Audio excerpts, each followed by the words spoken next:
Bekal untuk kehidupan akhirat nanti dengan mengikuti Mutiara Hikmah.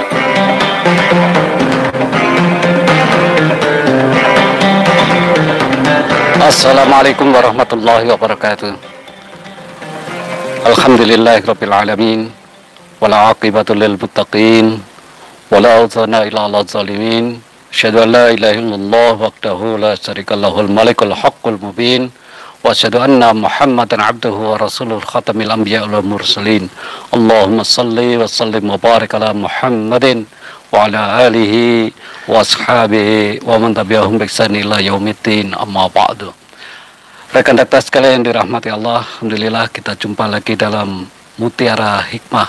Insyaallah pada kesempatan sore yang mulia ini akan kita bahas yaitu meredam anti-Islamofobia. Jadi kita katakan gerakan anti-Islamofobia.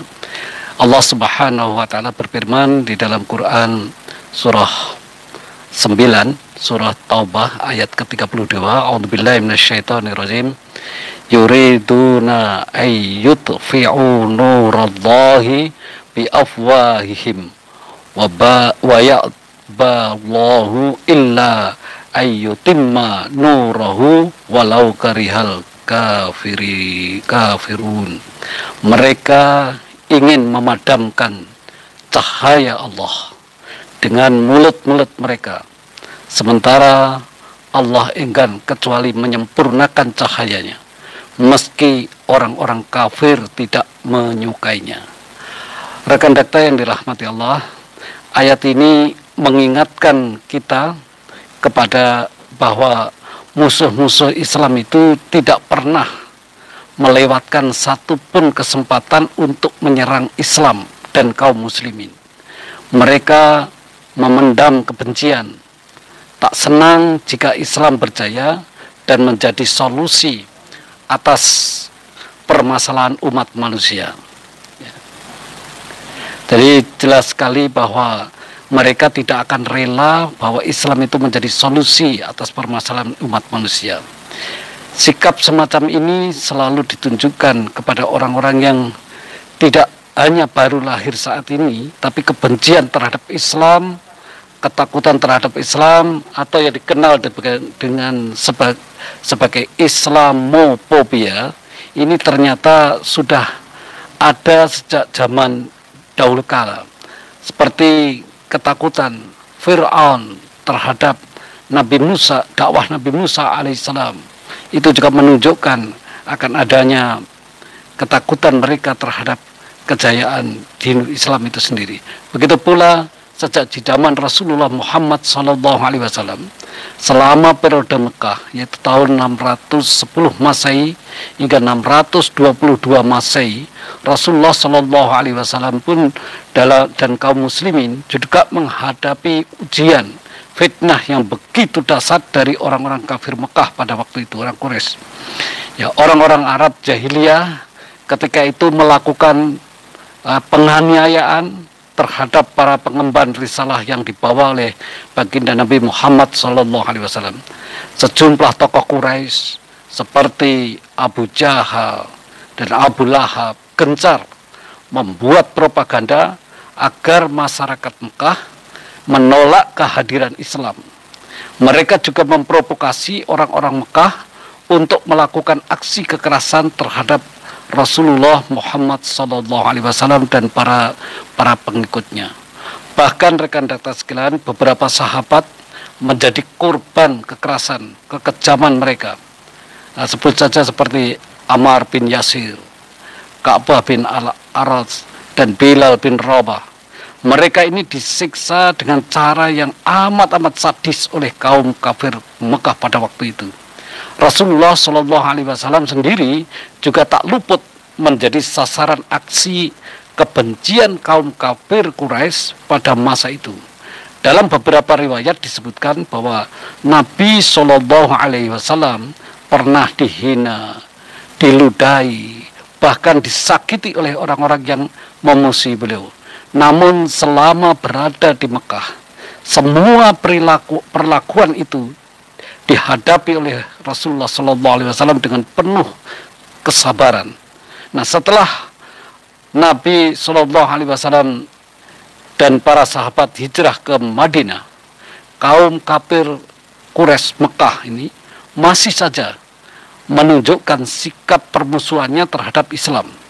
Mereka terus berupaya merongrong kaum muslim dengan berbagai macam cara. Situasi semacam itu terus berlangsung selama beberapa tahun. Akhirnya rekan dakta sekalian, terjadilah peristiwa Fathu Makkah, yaitu pembebasan kota Mekah oleh kaum muslim pada 8 Hijriah atau tepatnya 630 Masehi. Sejak itu barulah Islam mulai diterima secara luas oleh masyarakat Arab pada waktu itu. Jadi rekan dakta sekalian yang dirahmati Allah, sepeninggalnya Rasulullah Muhammad SAW, pengaruh Islam ini semakin berkembang hingga keluar Jazirah Arab. Ya, beberapa penaklukan yang berlangsung selama pemerintahan Khalifah Umayyah, Abbasiyah, dan Utsmaniyah ini memberikan kontribusi besar dalam membentuk peradaban Islam di berbagai belahan dunia, termasuk di sini adalah di Eropa. Eropa dalam hal ini adalah termasuk Amerika dan sebagainya. Namun demikian, proses ekspansi ya di bawah kekuasaan Islam itu bukanlah tanpa hambatan.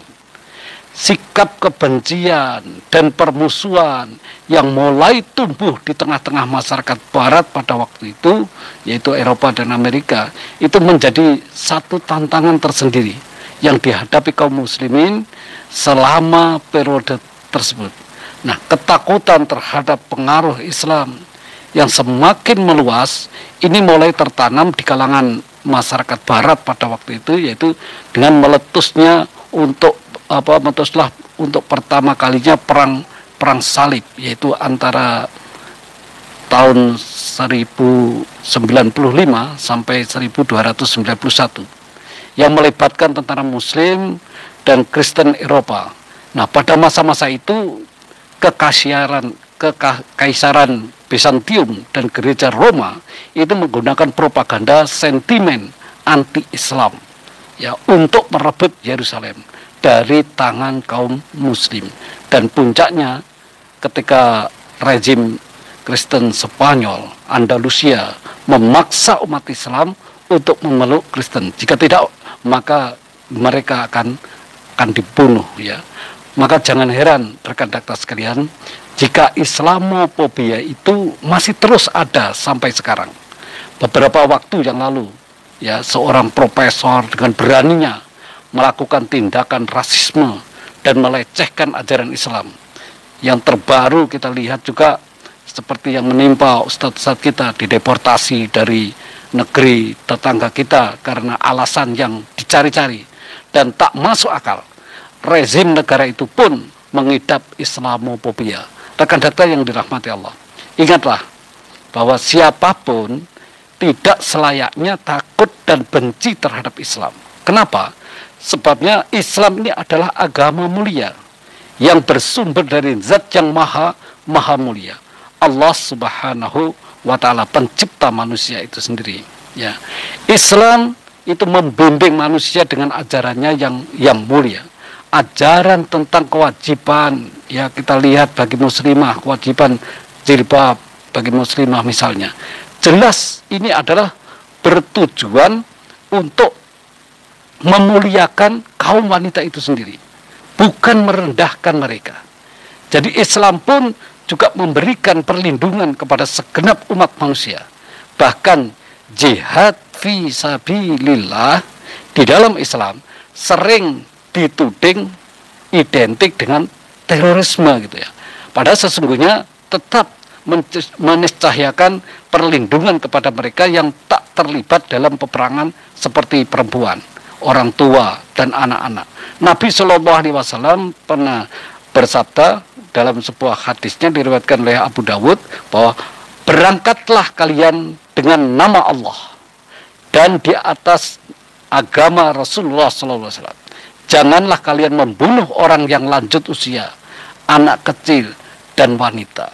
Bahkan kita dalam hadis yang lain Bagaimana Rasulullah SAW dalam menyebarkan Islam ini berpesan, Absus salam, terbarkanlah salam kesejahteraan, ya, menebarkan salam kemuliaan dan kesejahteraan. Nah, jadi sejarah Islam pun sejak masa Rasulullah SAW dan era kekhalifahan itu banyak berisi kemuliaan terhadap umat manusia. Tak pernah terjadi pemaksaan agama Islam kepada non-Muslim, apalagi aksi genosida terhadap kalangan di luar Islam. Ya, sejarah menyaksikan khilafah Islamnya sepanjang sejarahnya justru menjadi payung kebersamaan untuk berbagai agama. Karena itu rekan dakta sekalian, tidak selayaknya bagi siapapun bersikap nyinyir terhadap Islam dan berbagai ajarannya seperti jilbab, jihad, dan lain sebagainya. Jadi tak seharusnya mereka itu membenci berbagai simbol dan syiar Islam, ya.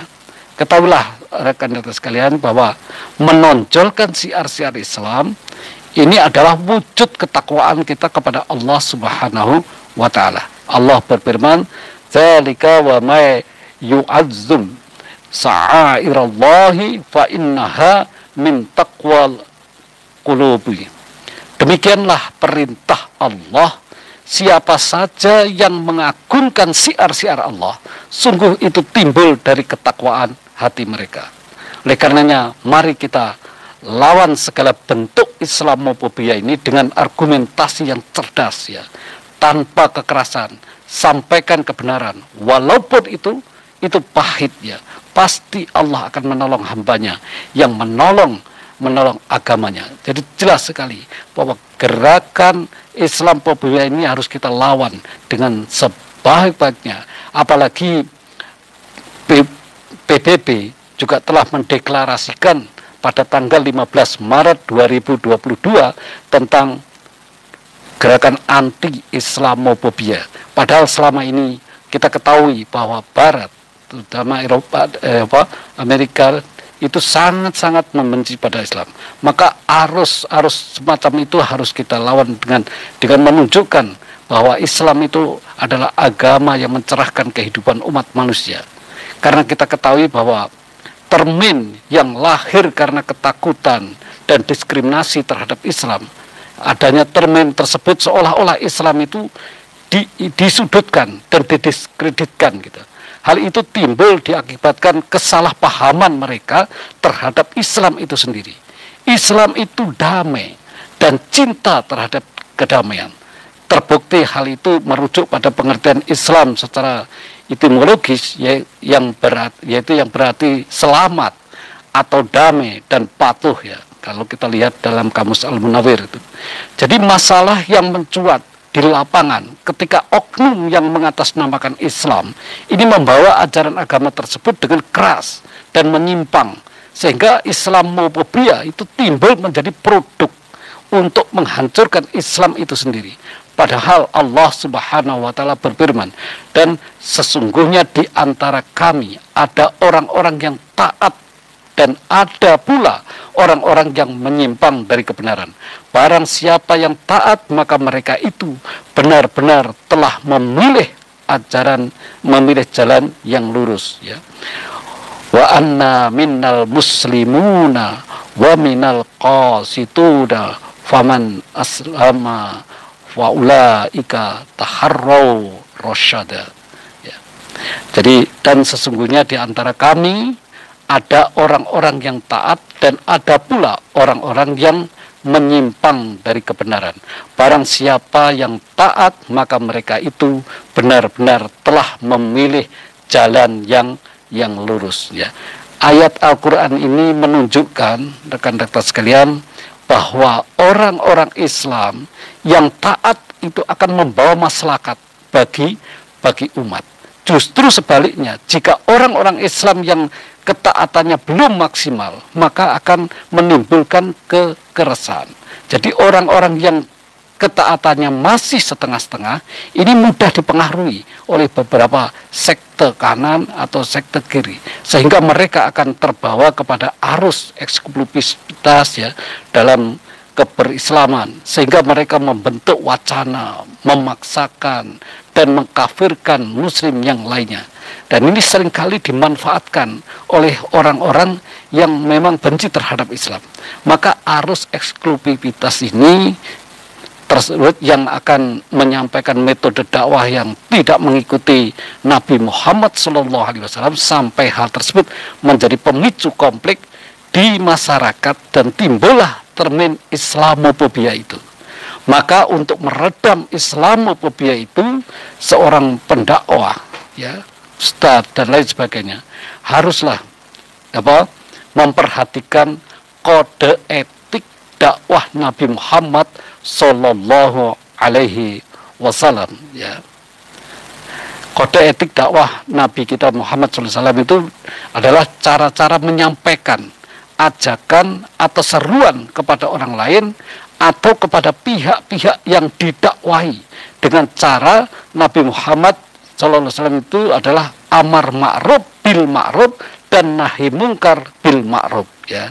Jadi mengajak kebaikan dengan kebaikan dan juga mencegah kemungkaran dengan cara yang baik. Jadi etika dakwah Nabi Muhammad SAW ini yang pertama yaitu tidak memisahkan antara ucapan dan perbuatan.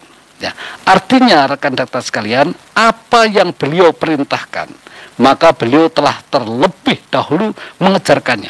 Sedangkan apa yang beliau melarang terlebih dahulu, beliau juga meninggalkannya. Maka hal tersebut sesuai dengan ayat Al-Quran, ya ayyuhalladzina amanu lima taquluna ma la taf'alun kabura maqtan 'indallahi an taqulu ma la taf'alun. Ya.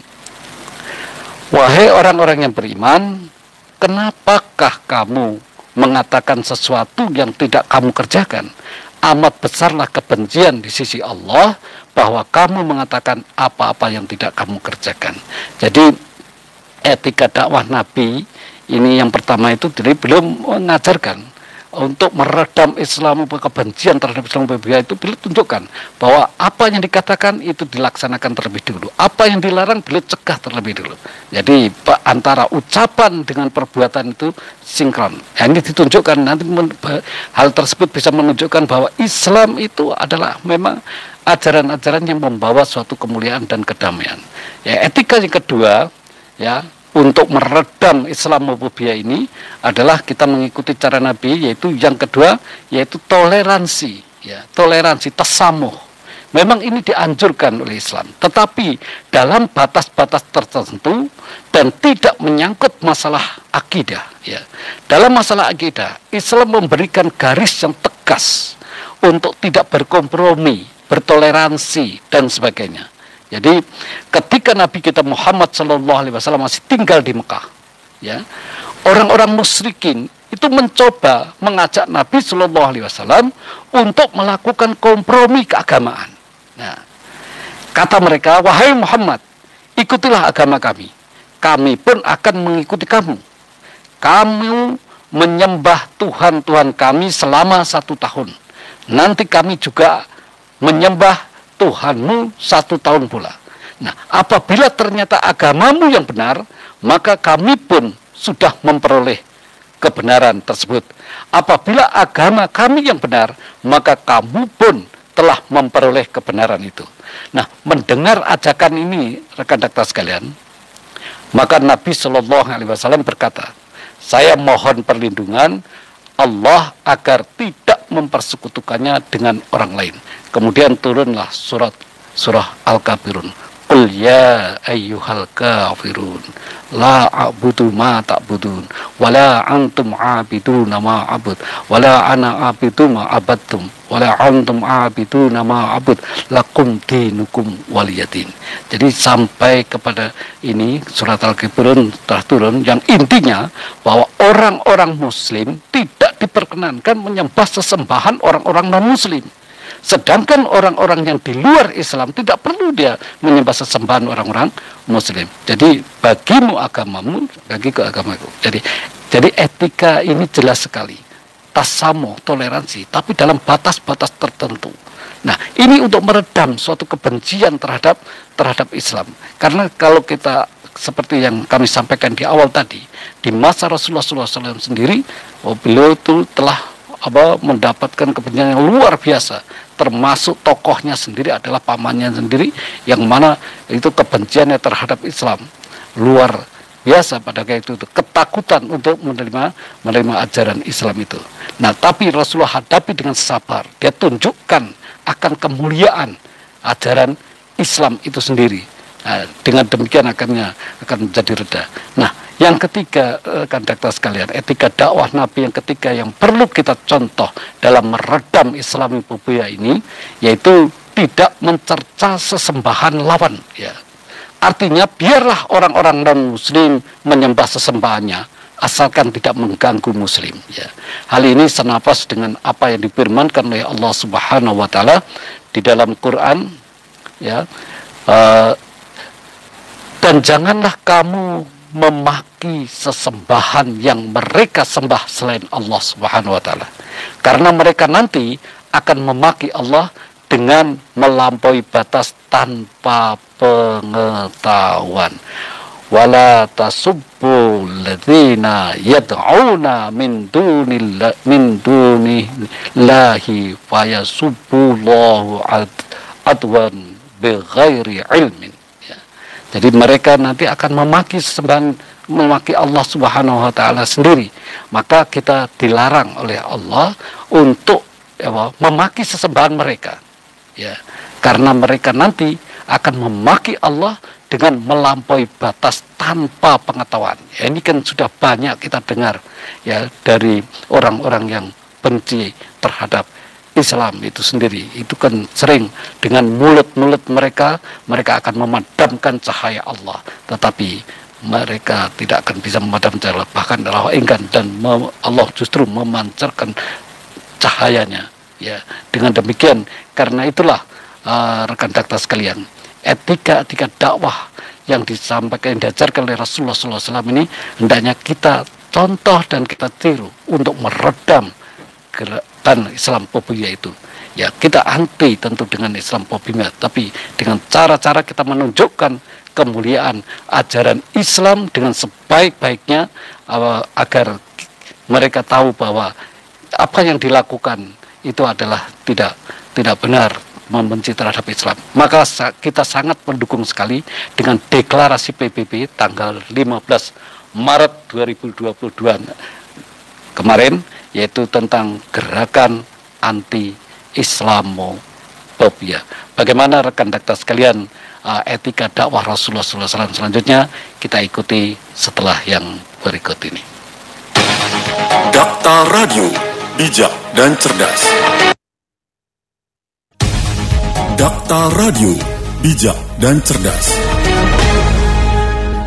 Rekan-rekan yang dirahmati Allah, alhamdulillah kita masih bersama Mutiara Hikmah. Rekan-rekan sekalian, jadi untuk meredam Islamophobia tadi, kita harus mencontoh bagaimana Rasulullah SAW dulu dalam menghadapi kebencian terhadap Islam itu sendiri yang dilakukan oleh orang kafir Quraisy pada waktu itu, yang mana memang kebencian terhadap Islam itu memang sejak dulu sampai sekarang belum pernah berhenti, bahkan seringkali menggunakan tangan-tangan umat Islam itu sendiri. Oleh karena itu kita harus menunjukkan bahwa Islam itu ya'lu wala yu'la alaih. Islam itu lebih tinggi daripada yang tinggi, ya. Nah, oleh karenanya dalam menyampaikan dakwah pun kita harus mengikuti cara-cara yang disampaikan oleh Rasulullah SAW dalam menghadapi orang-orang yang tidak suka terhadap Islam itu sendiri. Jadi seperti yang keempat, bahwa Rasulullah SAW mengajarkan agar tidak Rasulullah dalam melakukan dakwahnya itu tidak melakukan diskriminasi sosial di antara orang-orang yang didakwai. Beliau tidak mementingkan orang-orang kelas elit saja, sedangkan orang-orang kelas bawah dinomor duakan. Tidak begitu. Bahkan baginda Nabi Muhammad SAW pernah ditegur oleh Allah Subhanahu wa taala tatkala beliau hanya berdakwah di kalangan elit. Yang saat itu datanglah Abdullah bin Umi Maktum, seseorang dari kalangan menengah ke bawah, ya, yang saat itu tidak tahu bahwa Nabi Muhammad SAW itu sedang menerima tamu pembesar-pembesar Quraisy, yaitu Utbah bin Rabi'ah, Abu Jahal, ya, Abbas bin Abdul Muthalib, Ubay bin Khalaf, dan Umayyah bin Khalaf. Ya.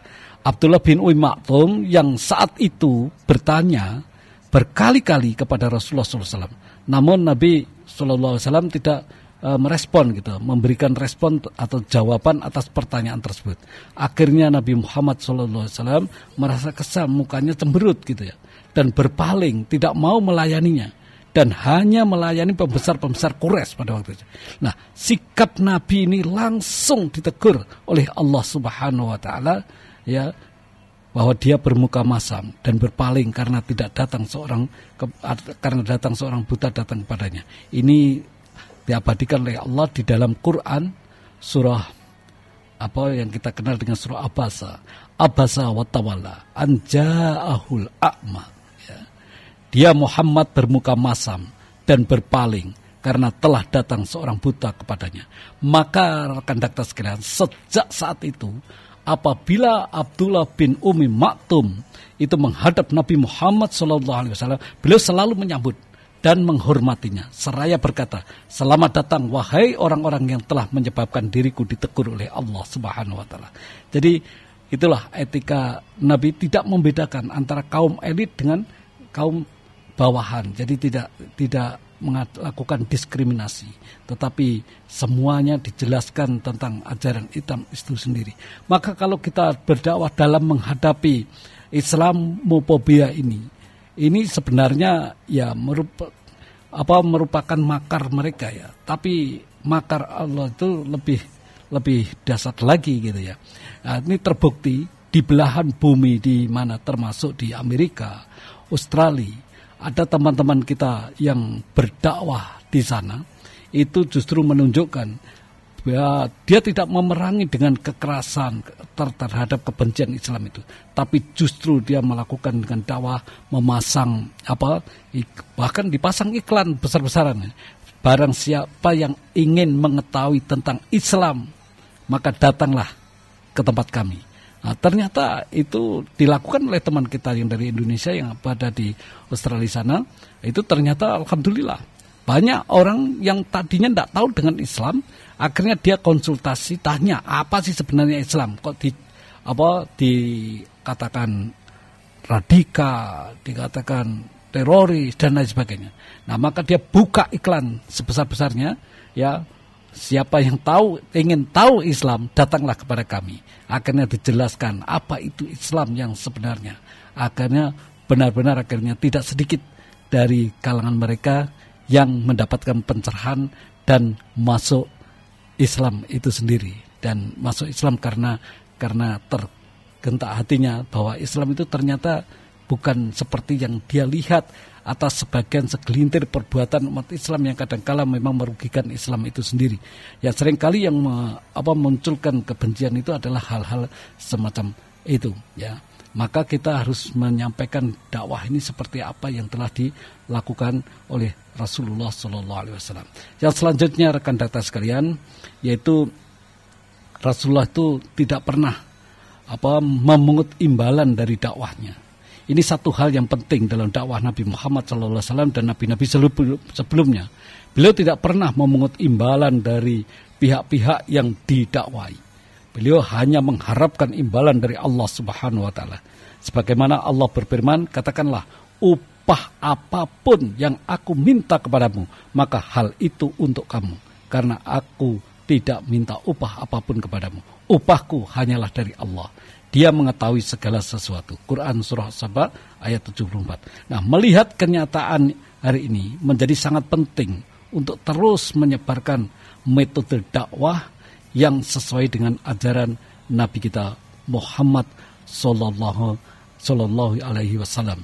Karena dengan menampilkan Islam yang rahmatan lil alamin, ya, Islam yang wasatiyah, ya, tidak ekstrim dan dia sebagainya, itu akan menunjukkan kemuliaan dan kebesaran Islam itu sendiri, yang mana dikatakan ya'lu wala yu'la alaih, ya, lebih tinggi daripada yang ini. Makanya dengan orang-orang yang berusaha untuk memadamkan cahayanya Allah itu tidak akan mungkin dia bisa memadamkan cahaya Allah. Justru Allah akan memancarkan cahayanya di tengah-tengah kehidupan ini. Sehingga semakin dibenci, justru Islam itu semakin berkembang. Seperti di teman-teman kita yang di Amerika, itu selalu ya yang dilakukan oleh kader kita yaitu Imam Samsi Ali, itu juga mendakwahkan Islam dengan luar biasa seperti itu di tengah-tengah orang yang membenci Islam. Nah, di tengah-tengah orang yang membenci Islam, dan ternyata akhirnya dengan menunjukkan demikian, akhirnya Islam pun akhirnya bisa diterima oleh mereka, dan alhamdulillah ujungnya kita ketahui bahwa sekarang negara Eropa termasuk Barat ya, Amerika, dan bahkan didukung oleh ya Rusia dan juga Tiongkok, Cina pun mendukung, yaitu deklarasi tanggal 15 Maret 2022 gerakan anti-Islamofobia. Jadi ini yang harus kita dukung dan gembarkan dengan menampilkan Islam yang lebih baik lagi, agar orang-orang yang selama ini benci terhadap Islam itu dia menyadari dan akan kekeliruan dan kesalahan mereka, sehingga mereka tidak akan benci terhadap Islam lagi.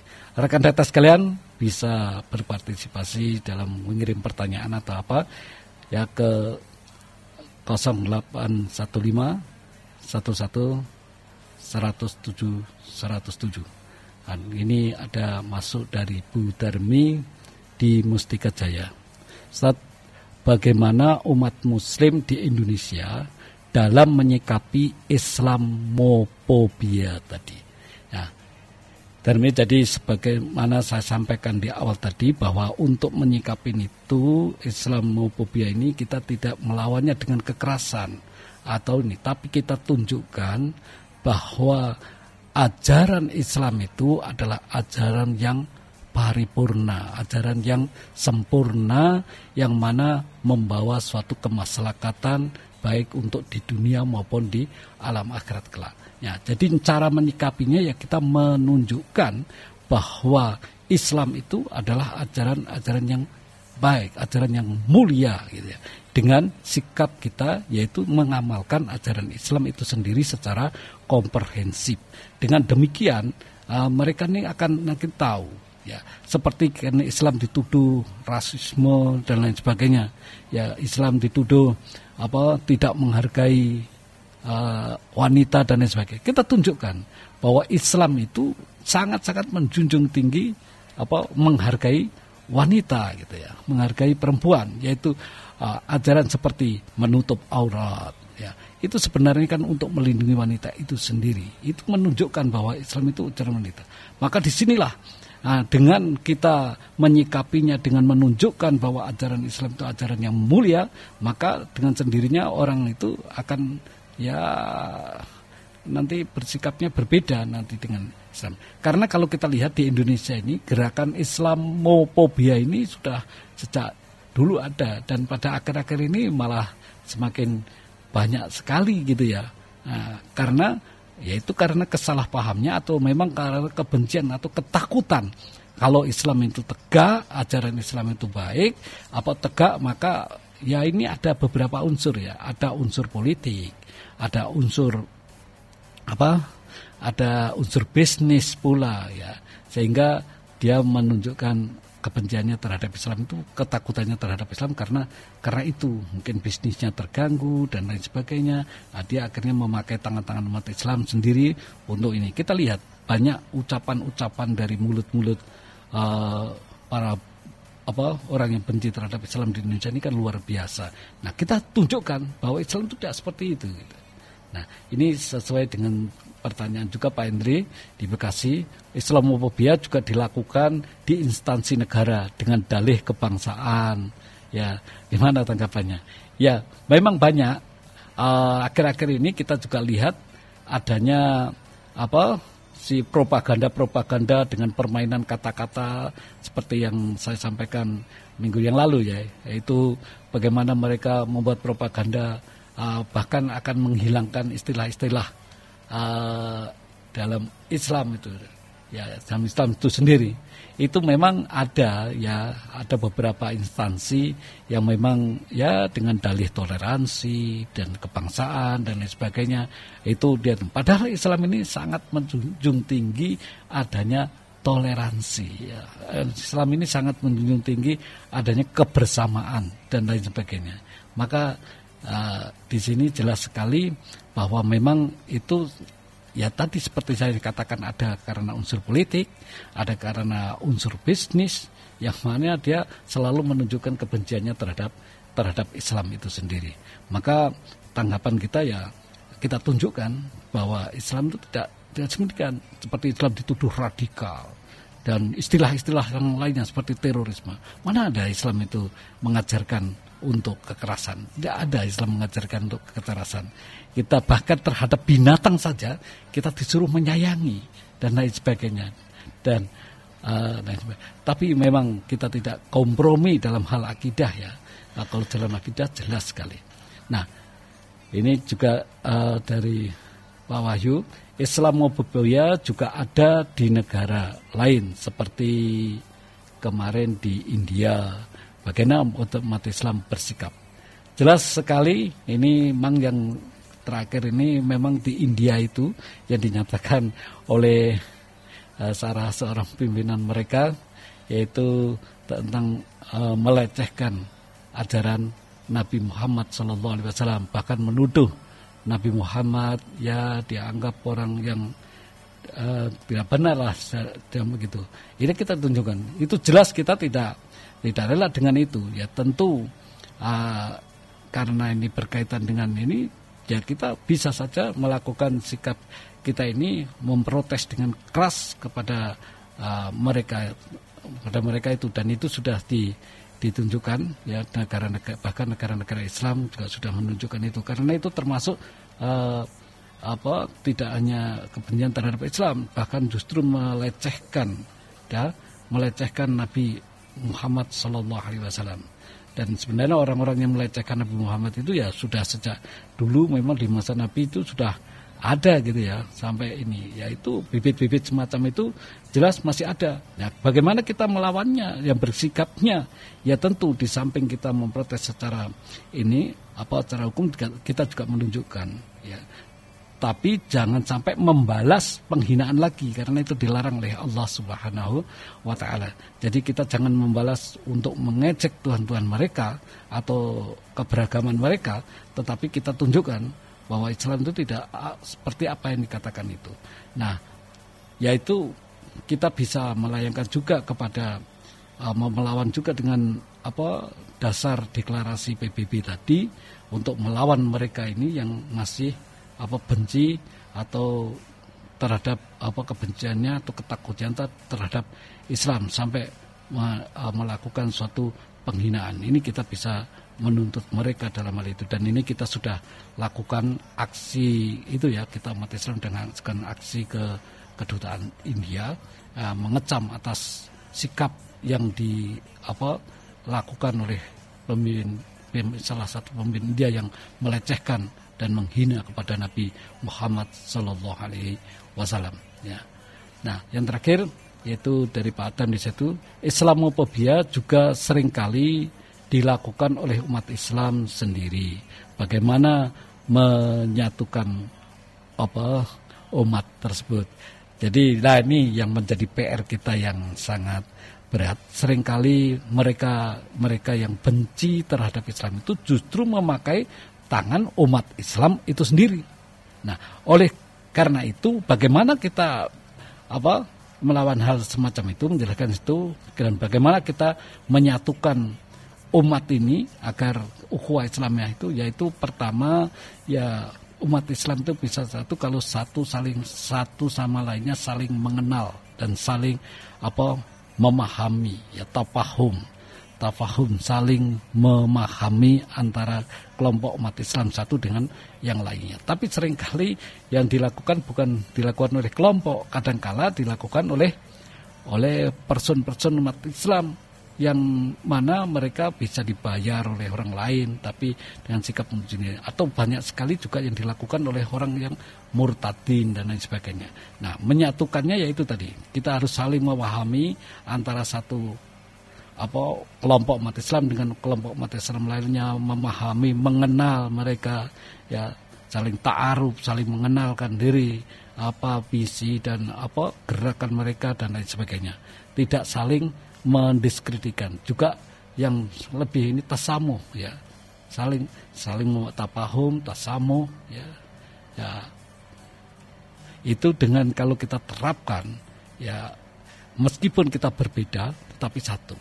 Nah, ini seringkali karena persoalan-persoalan kecil yang muncul seringkali. Nah, ini kita bagaimana menyatukannya, ya, kita saling kembali kepada, kalau dalam ajaran Al-Quran, apabila terjadi suatu perbedaan di antara kalian, maka kembalilah kepada Allah Subhanahu wa Ta'ala dan Rasulnya. Artinya kita merujuk kembali kepada Al-Quran dan sunnah Shaqīqah Maqbulah, sunnah Rasulullah SAW. Karena dengan berpegang teguh kepada Al-Quran dan sunnah, kalau kita mau kembali ke situ semua, insya Allah walaupun terjadi suatu perbedaan pendapat, itu akan terjadi suatu kesatuan. Oleh karena itu hendaknya kita saling memahami, ya, saling mengenal dan tasamuh, saling bertoleransi, mengerti satu dengan yang lainnya. Dengan demikian Islam ini akan tetap satu, ya, akan tetap satu, sehingga kita bersatu untuk melawan gerakan-gerakan yang memang untuk mendiskreditkan umat Islam itu sendiri, ya. Nah, kita tunjukkan bahwa Islam adalah ajaran yang sangat mulia dan akan membawa kemaslahatan dan kesejahteraan di dunia maupun di alam akhirat. Kalau kita tunjukkan bahwa Islam ini adalah menjadi rahmat bagi semesta alam, ya.